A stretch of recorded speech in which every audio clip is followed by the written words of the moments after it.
Foreclosure.com, your #1 resource for lead lists, websites, MLS comps, high equity properties, and many other marketing tools for you and your real estate investing business.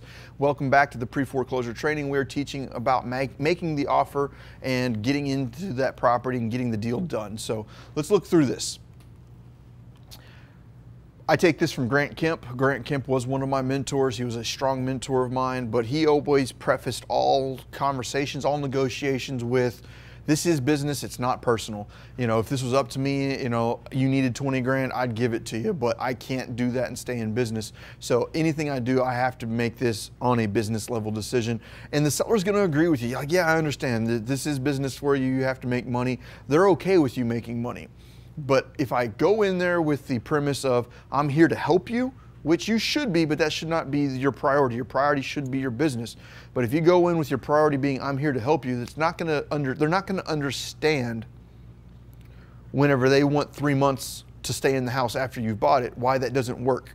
You know, because if you're trying to help them, that's what they need.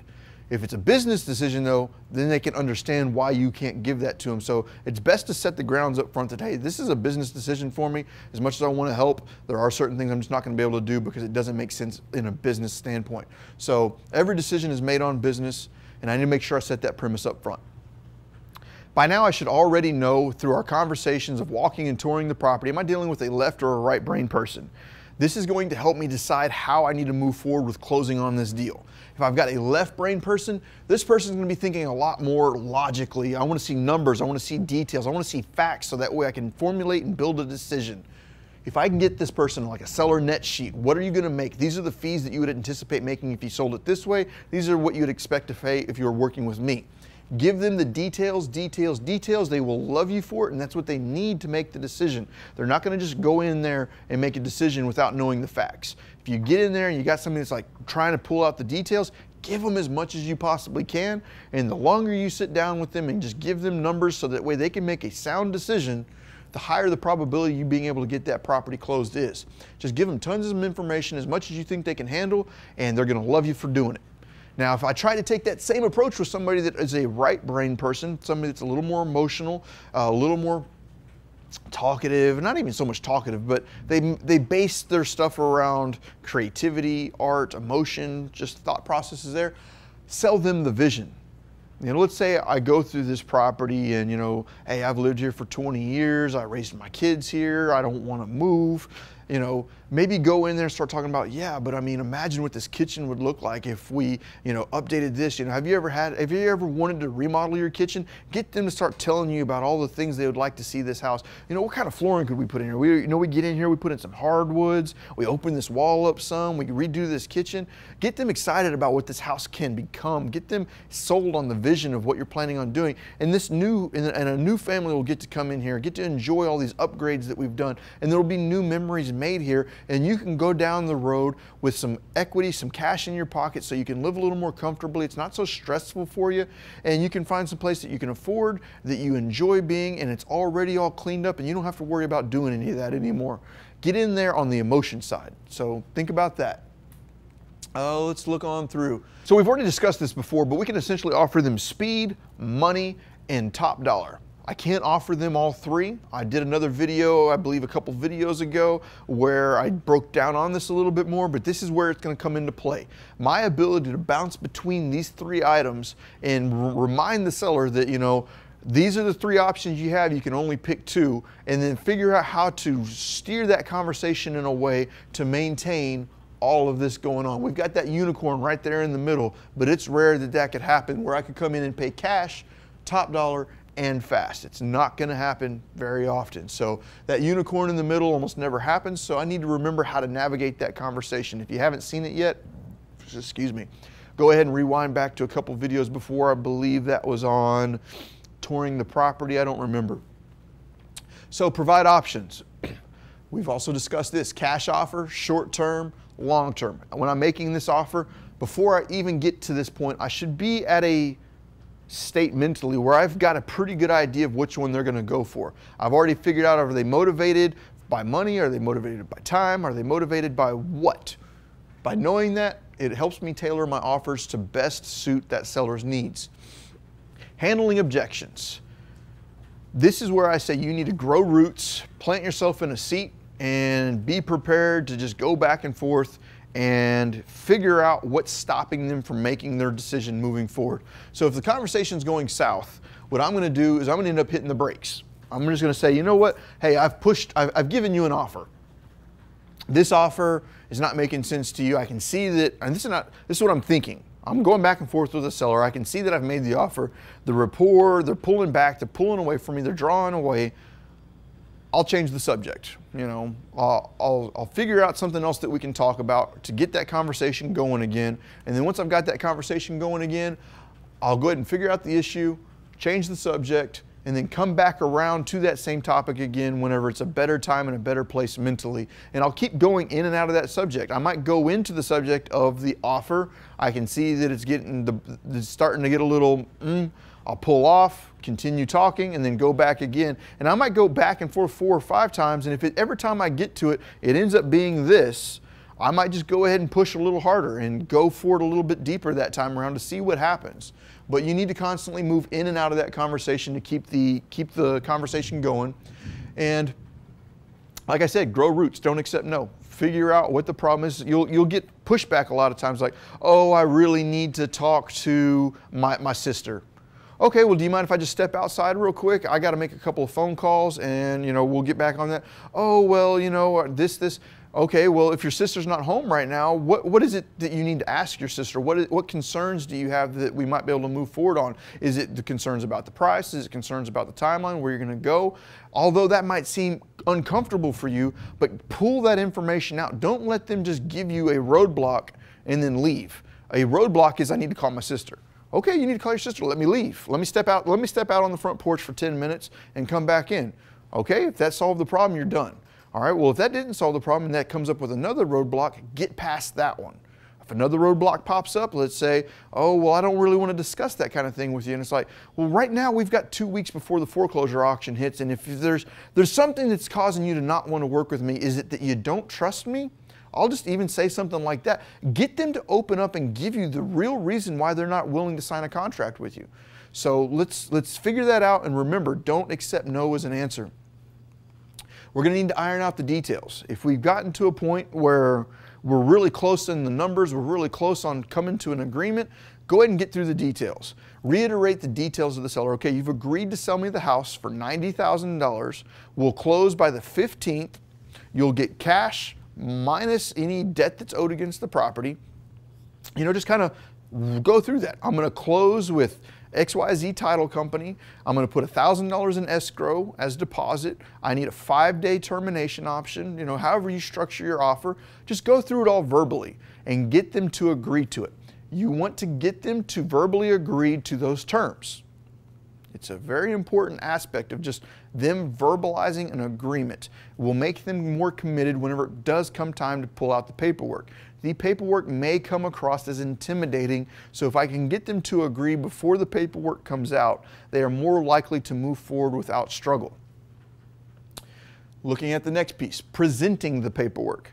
If you notice, I've been calling this paperwork. I do not like calling it the contract. There may be times where I will call it a contract, but that's whenever I want it to sound much more official.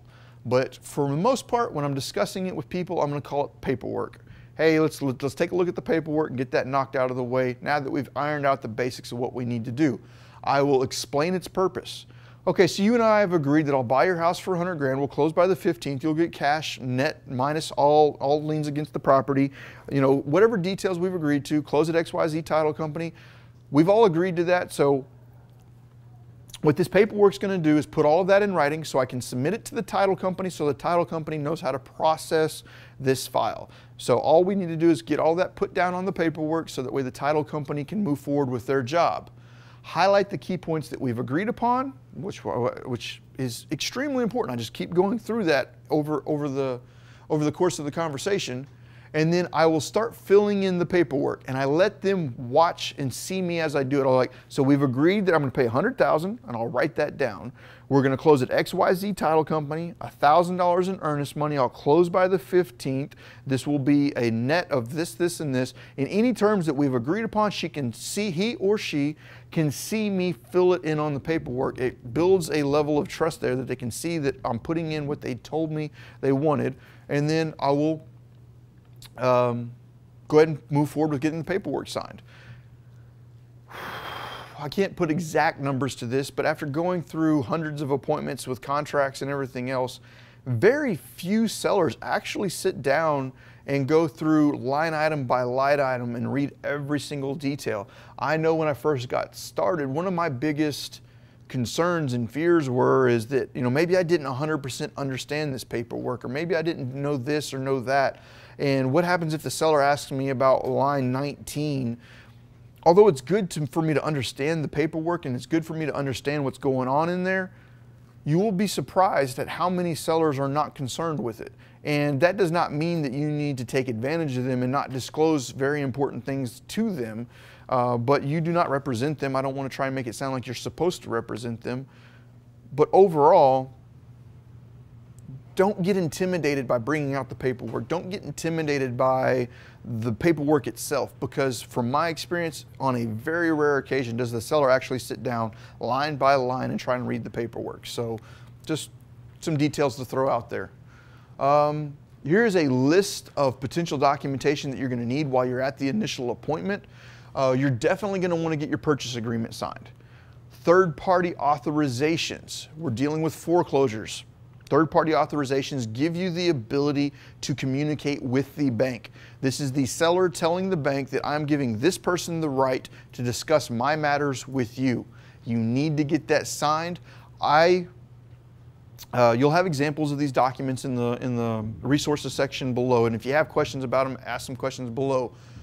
But I'll get a blank third-party authorization filed. So like if they have a loan with Chase and they also have a loan with Fidelity National and they also have a lien from a mechanics lien, instead of me trying to get 3 third-party authorizations signed, I'll get a third-party authorization signed and leave the lien holder's name blank. So that way if I find out that there's another lien holder that pops up in title, I don't have to go back and get a new one signed. I've already got third-party authorizations available to me to allow me to communicate with these lien holders to get them removed. So that's just a bit of a tip for you. Any addendums that I might need, lead-based paint addendums, leaseback addendums, any coastal water addendums, whatever addendums might need to be there in your particular area, have your addendums with you. If this property has a decedent in the chain of title, you need to get an affidavit of heirship questionnaire filled out. If you're not familiar with those, go back and review our title section taught to you in I believe Shyla Trout with Rena McGee Law taught on that. So go through and check that out. And then we also have a probate course coming out for how to handle decedents in the chain of title. But get your affidavits of heirship questionnaire filled out. Mortgage statements, they're important. Get copies of them. This will give you loan numbers. This will give you fax numbers, lender information, mortgage balances, principal and insurance payments. Is the taxes and insurance escrow? Does it have it may or may not show a balloon on your mortgage statement? All things you want to look at. Death certificates. I'm going through a bit of a list, so these are things just to speed along your curative title work. Death certificates will help you get through curing title when there is a decedent in the chain. Divorce papers. Once again, just curative title work stuff. Contact info for all sellers, lien information. Some things that I don't see up here on this list that are coming to mind immediately right now is if I'm looking to purchase this property short sale, or if I'm looking to purchase this property through subject to transaction, there is additional paperwork you would need to make that happen. For instance, on a sub 2 transaction, I'd want to see the original deed of trust and promissory note so I could find out details like balloons, amortization schedules, interest rates, adjustable rate mortgages. I'll be able to figure out all that type of stuff. So that's not an exhaustive list, but if you're doing just a straight cash purchase or wholesale that doesn't involve creative financing or shorting, that should be a fairly good list of paperwork for you to have. If you do want to learn more about short sales, watch Melody Medley's class there in the Academy, or with Subject 2, Grant Kemp's got his there in the Academy also. Before I leave, After I've gone through the paperwork, I've got all that signed off on, I need to set the expectations with the seller. They need to know what's going to happen next. Because if I just leave and it gets dark, they might start getting antsy, start calling other people, and start signing multiple contracts. You need to keep your relationship with that seller close. I like to have a transaction coordinator that is solely responsible for making sure that that property gets from contract to closing, because regardless of how many contracts I get signed, if they don't close, it doesn't matter. I want the seller to know who all's on my team. Who is my transaction coordinator? Who's running my office? Who else should they be in contact with besides me? Who's the title company they're going to be working with? Who's the foreclosing attorney? Who's this? Who's that? I put together a list of all the names and phone numbers and timelines that they should be expecting to see these things occur on. I'm going to give seller all points of contact they will need, confirm all closing times and requirements for moving out. This is a very big one. This needs to be set down up front. I try to do this after contract, but I make sure that I get very drilled in heavy on the, if we close on the 15th, you are out on the 15th. And I set a very clear expectation up front of how that's going to happen. But I might give them some hints as in like, hey, you know, you're going to need to get movers, you're going to need to get storage units, you're going to need to get this, and that might start making them a little bit antsy. That's why you need to become the concierge, take control, find the movers, find the storage units, and help them get through this. Because if you don't, you're not going to get paid.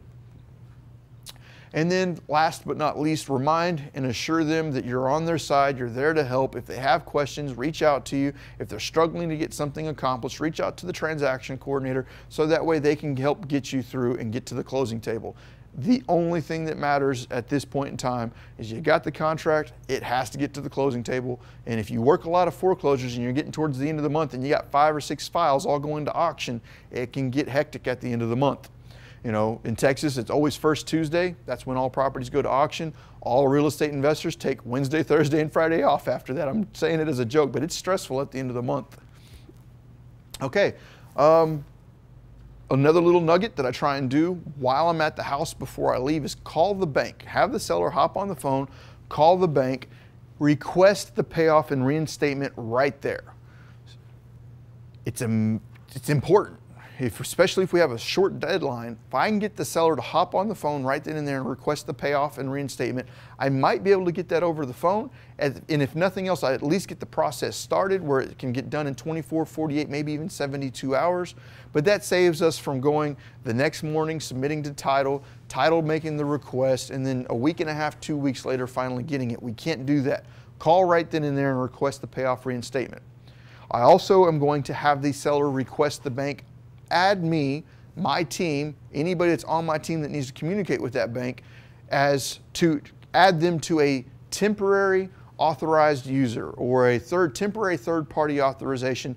Whatever it ends up being, what the bank will do, this is not guaranteed, but what the bank will often do is put my name down and or anybody that I'm working with as a temporary authorized user to access their account for 48 hours or 72 hours.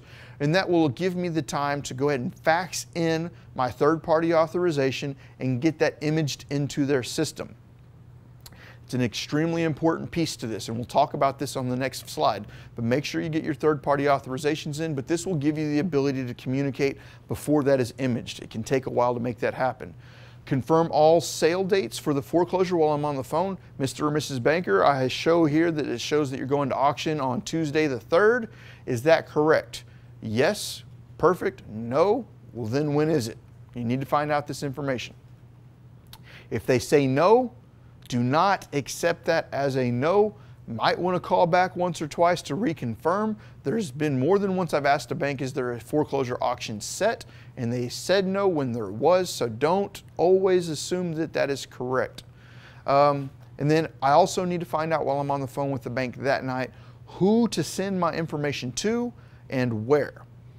So do I need to send this to the loss mitigation department, the bankruptcy department, the loss mitigation department, whatever it ends up being? Who do I need to send it to? What are their fax numbers, and how do I get it there? Do I need to send it overnight mail, fax, email?